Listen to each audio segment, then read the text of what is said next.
Hey, welcome back to my channel. It is Gabby, aka Be Naturally Glam.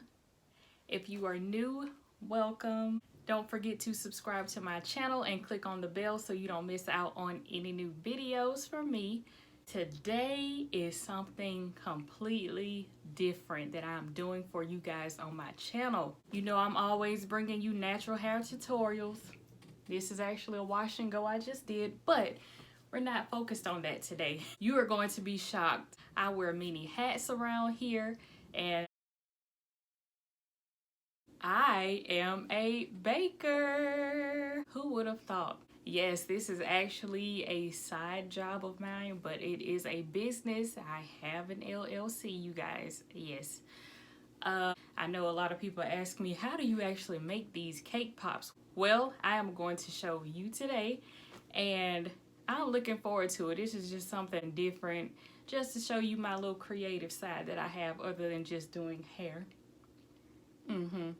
I remember telling someone, since I'm a small YouTuber, I was like, I need some ideas on what to do. I was like, maybe I can, show my baking skills. They were like, you don't need to mix baking and hair tutorials. That don't mix. Well, guess what, honey? I'm doing it today. This is my channel, and guess what? I'm going to do whatever I want to do.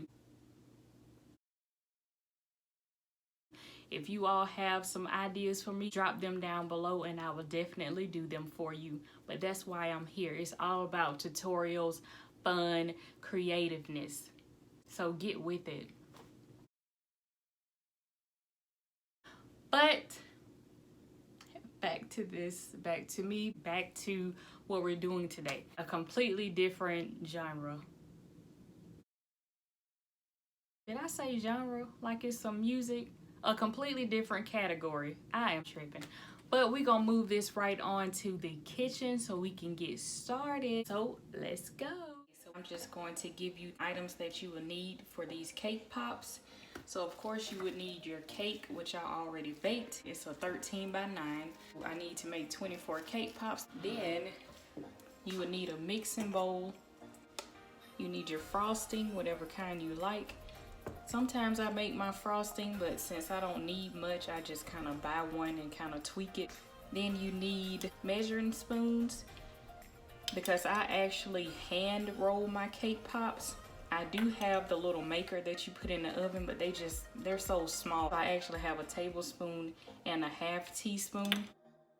I have these ceramic cups that I bought from Michael's. I really love them. They keep the candy melts hot. So you need your candy melts, which I have blue here and white because that's the colors that the event is for.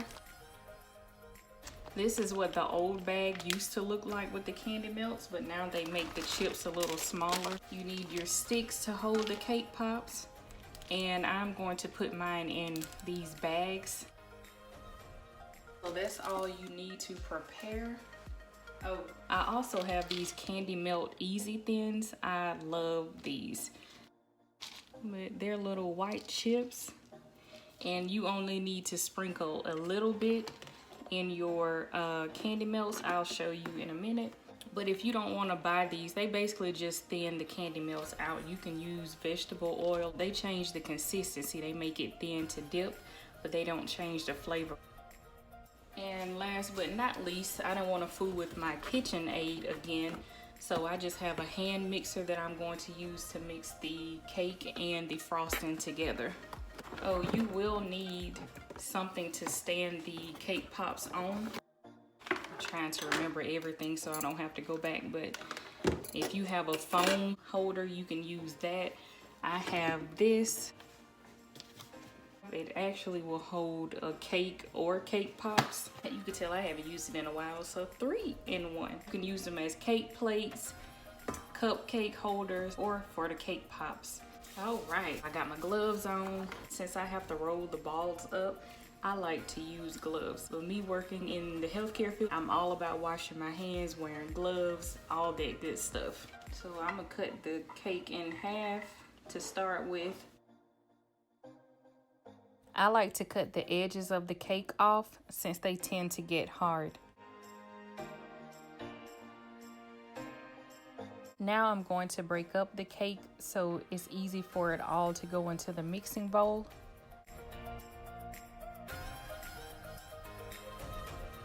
Next, you want to crumble up your cake until you have fine pieces. Now I'm going to add the frosting, and I'm just going to start with a tablespoon.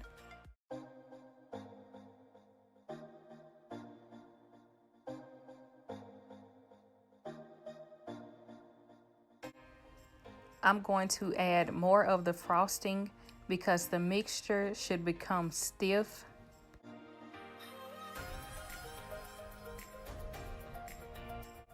I should have used my KitchenAid. As you can see, the pieces are flying everywhere. So to avoid a mess, I'm just going to use my hands.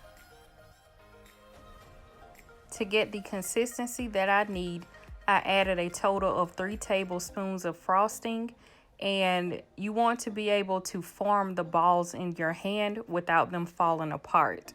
I forgot to mention you need wax paper as well to lay the balls on. And now it's time to roll the cake balls. Like I said in an older video, I have a little OCD, well, maybe a lot, and that's why I use these measuring spoons, but you best to believe they are all going to be the same size because I am a perfectionist. Look how round that is. Just perfect. So I'll do one more and then the rest off camera.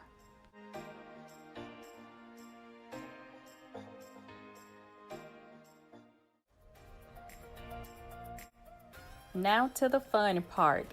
So I'm going to dip all of the cake balls into the blue candy melts. And I like to use a knife to stir.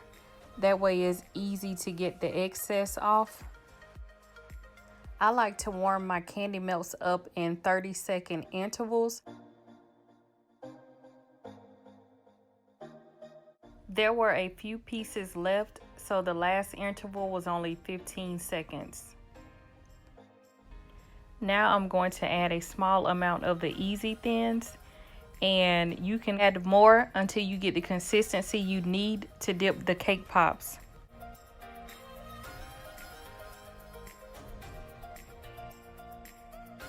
Since I'm dipping the cake pops in the blue candy melts, I like to use the same base color for the sticks, that way it will blend in.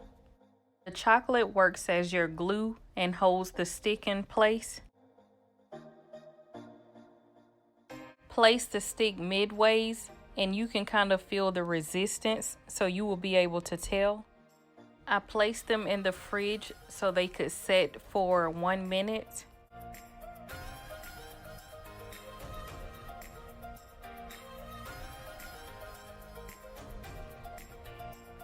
Okay, once I dip them, I'm going to put them back in the fridge for like a minute. That's it. You can leave them out and let them sit, but since I have to decorate, I'm going to put them back in there. But you need to pay close attention when you do that, because the longer you leave them in the fridge, they'll kind of get that faded and crackly discolor, and you don't want that.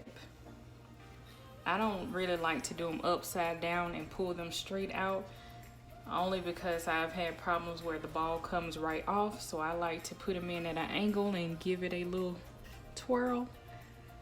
And if you can't coat the bottom, then you can just use a spoon. But like me, I'm going to use this knife that I have. Give it a little tap. I like to cover the bottom first.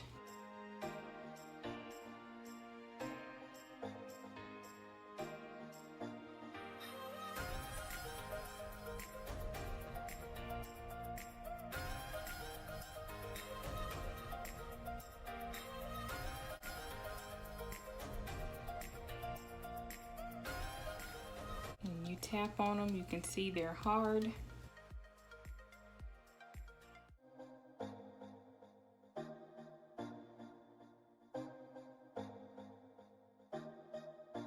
I have my silver sprinkles here.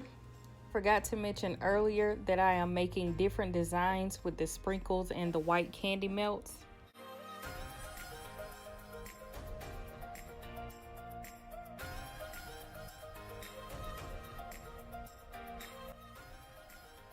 While the last 6 are setting in the fridge, I'm going to go ahead and put the white candy melts in the microwave. I'm going to show you 2 designs and I'll end with pictures for you.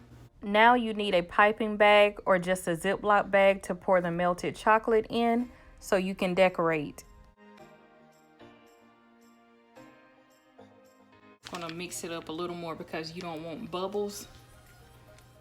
And now you need cooking scissors. So you're going to just cut the tip off, but you need a small hole, that's it. You cut too much, it's going to come rushing out.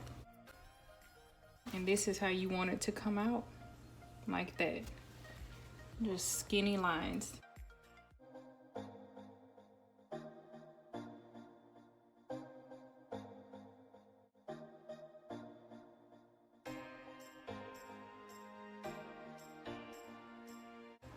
And I'm actually going to do some sprinkles.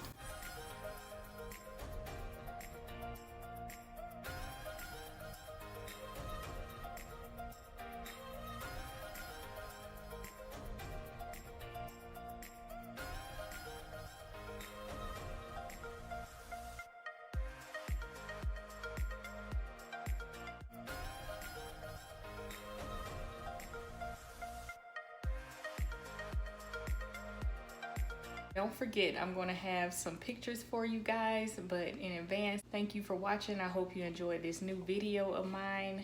Now you can see my creative side. See you next time.